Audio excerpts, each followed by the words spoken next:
कौन क्या हाल चाल है दोस्तों। उम्मीद है सब खैरियत से होंगे। तो दोस्तों आज भाई मेरे साथ बैठे हुए हैं एक और एग्जांपल। आज हम बैठे हुए हैं रियाद ऑफिस में, अपने सऊदीया वाले ऑफिस में, जिनका मैंने कनाडा का वीजा लगवाया। देखें, वीजा मेरे हाथ में नहीं, मैं ये नहीं कहता हूँ मैं लगा के देता हूँ वीजा।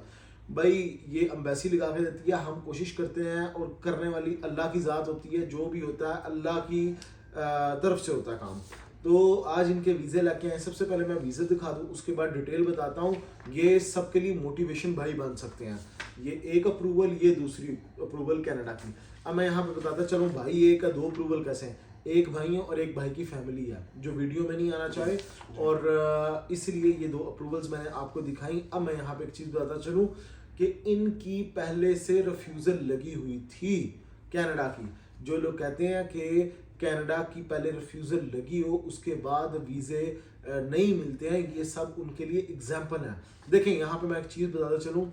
सम टाइम क्या होता है, जब आप वीज़ा अप्लाई करते हो एम्बेसी को, उस वक्त आपकी समझ नहीं आ रही होती तो वो करंटली तौर पर आपका वीज़ा रिफ्यूज़ करते हैं। और कहीं भी ये नहीं होता कि आप ज़िंदगी में दोबारा वीज़ा नहीं अप्लाई कर सकते हो। आप वेरी नेक्स्ट डे भी वीज़ा अप्लाई कर सकते हो। बस आपने केस स्टडी करना है, चेक करना है कि मैंने जो लास्ट टाइम किस ड्यूरेशन में वीज़ा अप्लाई किया था, कहीं पे मैंने फाइलिंग में तो नहीं मिस्टेक की। अगर फाइलिंग मेरी ठीक थी तो टाइम तो नहीं मेरा गलत था, या अप्लाई करने में तो नहीं मैं मिस्टेक कहीं कर बैठा, या कोई पुराना पोर्टल तो नहीं अप्लाई कर बैठा। बहुत सारे लोगों की जो रिफ्यूज़ल्स आने की एक बड़ी वजह ये भी है, पुराने पोर्टल्स पे वीज़ा अप्लाई करते हैं तो जिसकी वजह से वीज़ा रिफ्यूज़ भी हो जाता है।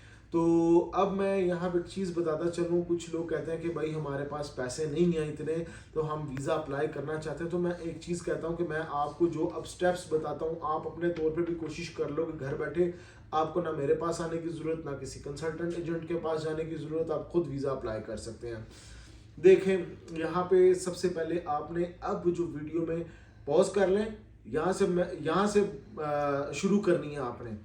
सबसे पहले आपने IRCC कनाडा, ये पोर्टल है IRCC का, यहाँ से आपने एक लॉगिन बनाना है, अकाउंट बनाना है, उस पर आपने शुरू करना है अपना प्रोसेस। कैसे? आपने फॉर्म फिलिंग करनी है। ऑनलाइन फॉर्म होता है जिसमें कुछ डिटेल्स होती हैं, जिसमें आपका घर का एड्रेस, कंपनी एड्रेस, आपका contact number, company contact number, family details, educational detail, work details, ये डिटेल्स होती हैं। आपके पेरेंट्स डिटेल, आपके स्पाउस डिटेल, जो भी है, ये सारी डिटेल्स आपने पुट करनी होती है उस फॉर्म के अंदर। और लास्ट पे फिर डॉक्यूमेंट्स आते हैं, कुछ ऑप्शनल डॉक्यूमेंट्स भी होती हैं। ऑप्शनल डॉक्यूमेंट्स का मतलब अगर आप के पास हो, आप अपलोड करना चाहते हो कोई चीज़ कर दो, अगर नहीं है तो ज़रूरत नहीं है। तो मैं यही बात करता हूँ कि जिस चीज़ की आपको समझ आ रही है वो किया करें, जिसकी चीज़ की नहीं समझ आ रही तो फजूल के ऐसे डॉक्यूमेंट लगा के अपना वीज़ा ना रिफ्यूज़ करवा बैठना। आपने पासपोर्ट अपलोड कर दिया, आपने अपना ID कार्ड अपलोड कर दिया, उसके बाद स्टेटमेंट कहते हो वो अपलोड कर दी। अच्छा, अब कहते हो कि जी मेरे पास गाड़ी के डॉक्यूमेंट, गाड़ी का मुल्किया, घर की जारी, जो भी आप इस तरह की चीज़ें समझते हो, आपने कुछ इस तरह के डॉक्यूमेंट्स फजूल किस्म के अपलोड करने शुरू किए, और अम्बेसी को उन डॉक्यूमेंट्स की समझ ना आई और उसी बेस पे आपका वीज़ा रिफ्यूज़ हो जाना है। जिनकी ज़रूरत भी नहीं थी, जो मांगे भी नहीं एम्बेसी ने, वो आपने डॉक्यूमेंट्स लगाए, अपलोड किए, उसी बेस पे उन्होंने कोई ऑब्जेक्शन लगा के आपका वीज़ा रिफ्यूज़ कर दे। तो उस पर राह करें जो एम्बेसी की रिक्वायरमेंट्स होती हैं। ट्रैवल हिस्ट्री है वो आप ऑप्शनल में अपलोड कर सकते हो। खैर, अपलोड करने के बाद आपने लास्ट पे एम्बेसी की फ़ी पे करनी होती है। फ़ी पे होने के बाद आपने वेट करना होता है। आपकी जो ईमेल होती है उसके ऊपर एम्बेसी की तरफ से एक पेपर आता है। उस पेपर पे आपने अपॉइंटमेंट लेनी होती है। वो अपॉइंटमेंट मिलने के बाद आपने एम्बेसी जब जाना है VFS में, वहाँ पे पासपोर्ट ओरिजिनल ले जाना है, वो जो पेपर निकलता है वो ले जाना है, बायोमेट्रिक पेपर होता है, वो जाके आपने बायोमेट्रिक्स करवा देने हैं। अपने बायोमेट्रिक्स करवा दिए 10 साल के लिए, फिर ये वैलिड हो जाते हैं। आपको फिर 10 साल में फिंगरप्रिंट्स देने की ज़रूरत नहीं है। अच्छा, हो गया। उसके बाद आपका काम ख़त्म, एम्बेसी का काम शुरू। एम्बेसी का बस वेट ही करना है आपने रिजल्ट आने का। कुछ लोगों का 7 दिन में, 15 दिन में, 20 दिन में, महीने में, कुछ का 2 महीने में, और कुछ केसेस में 5-5 महीने में भी रिजल्ट आता। मेरे अभी जो लास्ट क्लाइंट था उसका 5 महीने बाद रिजल्ट आया था, वीज़ा लग गया था। इनका भी मेरे ख्याल में 2 महीने हो गए आपको जी। इनका 2 महीने बाद रिजल्ट आया है। तो सम टाइम इतनी डिटेल आपको वेट करना पड़ता है। जब आता है उसके बाद ये इस तरह के पेपर्स आते हैं, पेपर्स आ गए, फिर आपने पासपोर्ट उठाना है, एम्बेसी जाना है, वीएफएस में वही जाकर आपने सबमिशन करवानी है और आपको स्टिकर लगा के दे दिया जाएगा पासपोर्ट के ऊपर विद इन 2-3 डेज।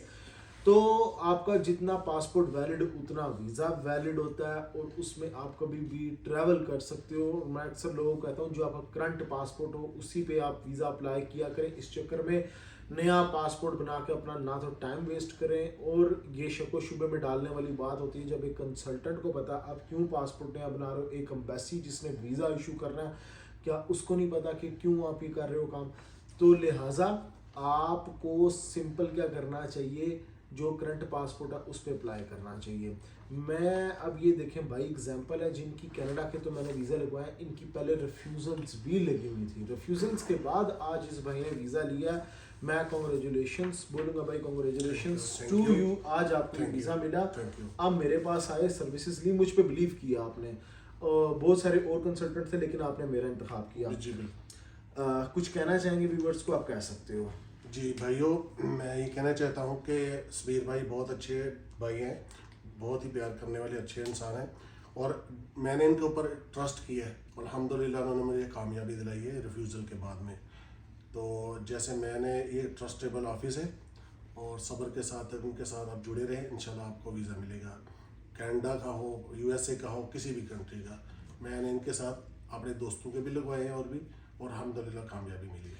देखें दोस्तों, ये भाई एग्जाम्पल है उन सब के लिए जो डीमोटिवेट होकर बैठे हुए हैं, जिनके वीज़े नहीं लग रहे, रिफ्यूज़ हो रहे हैं। मैं ये नहीं कहता हूँ कि यार आप सब मेरे पास आ जाओ, मुझसे लगवा लो। वीडियो है ना, ओवरऑल चलती है, आप घर में बैठे खुद भी कोशिश कर लेंगे, वीज़ा मिल जाएगा। तो गाइस नेक्स्ट वीडियो मिलूंगा नए टॉपिक पे, ख्याल रखें अपना, टेक केयर, अल्लाह हाफिज़।